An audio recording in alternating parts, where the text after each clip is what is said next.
Good afternoon students. इस video के अंतर्गत हम लोग कुछ अवयवों के अनुवाद के विषय में जानकारी प्राप्त करेंगे। यहाँ पर की का अनुवाद और की से संबंधित उसके आगे आने वाले प्रोनाउंस और टेंसेस के विषय में क्या जानकारी होती है, कैसे उसको बदलते हैं, अनुवाद के समय क्या सावधानियां बरतनी चाहिए, इन चीज़ों के विषय में जानकारी दी गई।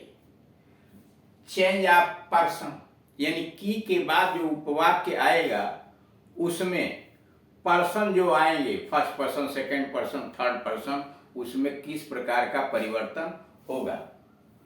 फार्मूला उसके लिए है, यानी की के बाद जो प्रोनाउन आएंगे, मैं हुआ, हम हुआ, मुझे हुआ, तुम हुए, तुझे हुआ, या अन्य जो प्रोनाउंस हैं उसको बदलने का फार्मूला है यस ओ एन यानी सम को ध्यान में रखकर अब इन वाक्यों को जरा देखिए कि यानी सन के अनुसार इन वाक्यों को बदलने का प्रयास कीजिए। सन का मतलब यह है कि रूल क्या है। रूल पहले इसके पहले वाले वीडियो में आपको समझाए जा चुके हैं कि इसके पहले वाले वीडियो में आपको पहला नियम यह बतलाया गया है कि अगर रिपोर्टिंग वर्ब का सब्जेक्ट यानी बाहर वाली क्रिया यह है ना, रिपोर्टिंग वर्ब का सब्जेक्ट जहां लिखा हुआ है तो उसको ध्यान दीजिए और फिर रिपोर्टिंग वर्ब के ऑब्जेक्ट पर ध्यान दीजिए कि कैसे आया है, क्या आया है, यानी इनको पहचानना आवश्यक है। और फिर आप की के बाद आइए।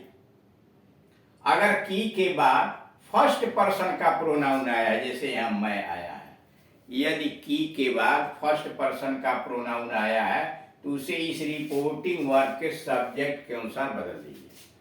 पहला यस का नियम यह है कि की के बाद आए हुए फर्स्ट पर्सन के प्रोनाउन को मैं, मुझे, मेरा, मेरी, ये अगर आए हुए हैं, हम लोग, हमें, हमारा, ये फर्स्ट पर्सन के प्रोनाउन है, इनको इस रिपोर्टिंग वर्ब कहा के सब्जेक्ट के अनुसार बदल दीजिए। दूसरा नियम यह है कि की के बाद आए हुए सेकेंड पर्सन के प्रोनाउन को, यह वो है ना, वो का मतलब ऑब्जेक्ट, सेकेंड पर्सन के प्रोनाउन को इस रिपोर्टिंग वर्ब के ऑब्जेक्ट के अनुसार बदल दीजिए। यानी देखिए कि ऑब्जेक्ट के स्थान पर जो शब्द है उसका पर्सन क्या है, जेंडर क्या है, नंबर क्या है, उसके अनुसार आप बदलिए। और यन का मतलब यह है कि थर्ड पर्सन का अगर यहाँ कोई आया हुआ है प्रोनाउन की के बाद तो उसमें कोई परिवर्तन नहीं करेंगे। यानी तीन नियम हुए कि की के बाद आए हुए प्रोनाउन को आप रिपोर्टिंग वर्ब के सब्जेक्ट के अनुसार बदल दीजिए, और की के बाद आए हुए ऑब्जेक्ट यानी सेकेंड पर्सन के प्रोनाउन को, जैसे तुम्हें है, तुम्हारी है, इस कहा के ऑब्जेक्ट के अनुसार यानी रिपोर्टिंग वर्ब के ऑब्जेक्ट के अनुसार बदल दीजिए, और थर्ड पर्सन में कोई परिवर्तन नहीं करेंगे। अब आगे बढ़िए। यहाँ पहले वाक्य में की के बाद आए हुए मैं, यह जो मैं देख रहे हैं, मैं का अनुवाद सी होगा। सी क्यों होगा? इसलिए कि माँ आया हुआ है फेमिनिन जेंडर में, यानी यहाँ पर पहले वाक्य के अंतर्गत जो आया हुआ है वह पहले वाक्य के अंतर्गत जो आप यहां देख रहे हैं, मैं का अनुवाद सी होगा, आई नहीं, क्योंकि रिपोर्टिंग वर्ब कहा का सब्जेक्ट मां थर्ड पर्सन है। कहा जा रहा कि यहाँ पहले वाक्य में की के बाद आए हुए मैं का अनुवाद सी होगा, आई नहीं, क्योंकि रिपोर्टिंग वर्ब कहा का सब्जेक्ट मां थर्ड पर्सन में है। और इसी प्रकार तुझे का अनुवाद हिम होगा, यू नहीं होगा, क्योंकि तुझे सेकेंड पर्सन में है और सेकेंड पर्सन बदल जाता है रिपोर्टिंग वर्ब के ऑब्जेक्ट के पर्सन में, यानी पुत्र के का पर्सन देखेंगे। यह रिपोर्टिंग वर्ब कहा का ऑब्जेक्ट है पुत्र, यहां देख रहे ना, पुत्र जो थर्ड पर्सन में है, इसलिए तुझे का अनुवाद यहाँ यू नहीं हो सकता। अब आइए दूसरे वाक्य में।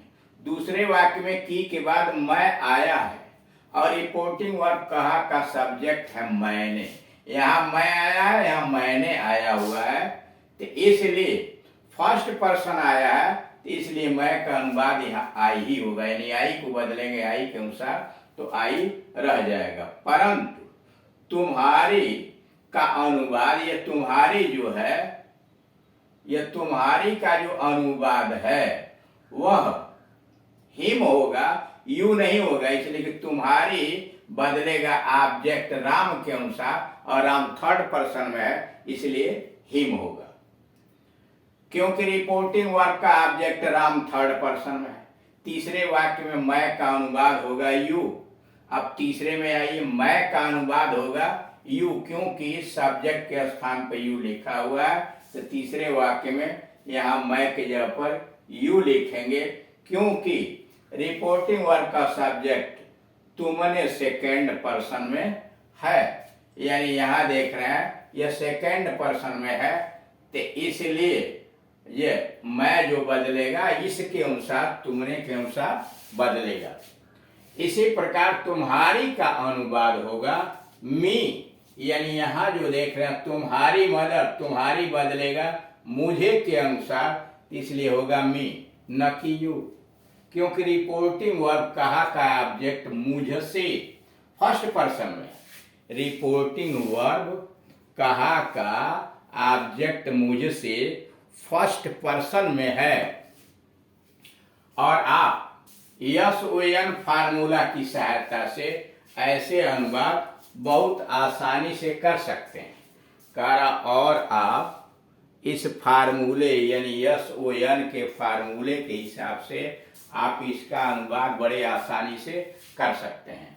अतः ऊपर दिए गए वाक्यों का अनुवाद होगा द मदर टोल्ड द सन। यहाँ द मदर टोल्ड द सन, माँ ने पुत्र से कहा, द मदर टोल्ड द सन की के लिए दैट। अब यहाँ या मैं का मतलब सी, माँ के अनुसार सी वुड, विल का वुड हो जाएगा, सी वुड गिव स्वीट्स, किसको, she would give sweets, give him sweets. The mother told the son that she would give him the sweets। दूसरा हो जाएगा I told राम, मैंने राम से कहा, I told Ram that I would help him, मैं तुम्हारी मदद करूंगा, तुम्हारी बदलेगा राम के अनुसार, तो I told Ram that I would help him। और तीसरा हो जाएगा तुमने मुझसे कहा, You told me, तुमने मुझसे कहा, You told me that मैं तुम्हारी मदद करूंगा, मतलब You would help me। यहाँ आया ना कि मैं तुम्हारी मदद करूंगा, मैं बदलेगा you के अनुसार, तो you हो जाएगा You would help, और तुम्हारी बदलेगा मुझे के अनुसार, तो me हो जाएगा, ये हो जाएगा You told me that you would help me। अब आइए चेंज ऑफ टेंसेज पर, कि टेंसेज में कैसे परिवर्तन करते हैं।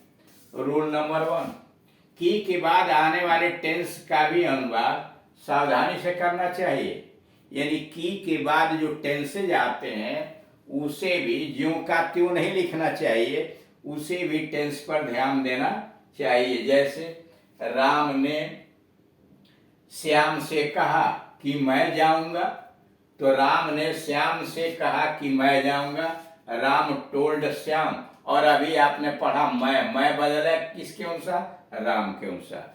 मैं फर्स्ट पर्सन का प्रोनाउन है, बदलेगा इस रिपोर्टिंग वर्ब कहा के सब्जेक्ट के अनुसार, और सब्जेक्ट के अनुसार पर राम है जो थर्ड पर्सन है, इसलिए अंग्रेजी बनी है Ram told Shyam that he, I की जगह पर ही।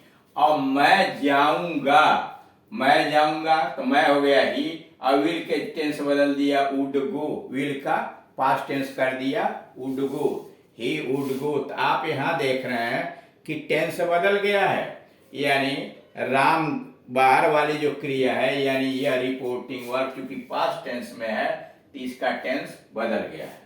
अब दूसरा ट्रांसलेशन देखिए, राम श्याम से कहता है कि मैं जाऊंगा। राम श्याम से कहता है कि मैं जाऊंगा। Ram tells Shyam, Ram tells Shyam that he will go. यहाँ टेंस नहीं बदला है, इसलिए कि यह क्रिया प्रेजेंट टेंस में लगी हुई है। Ram tells Shyam that he will go.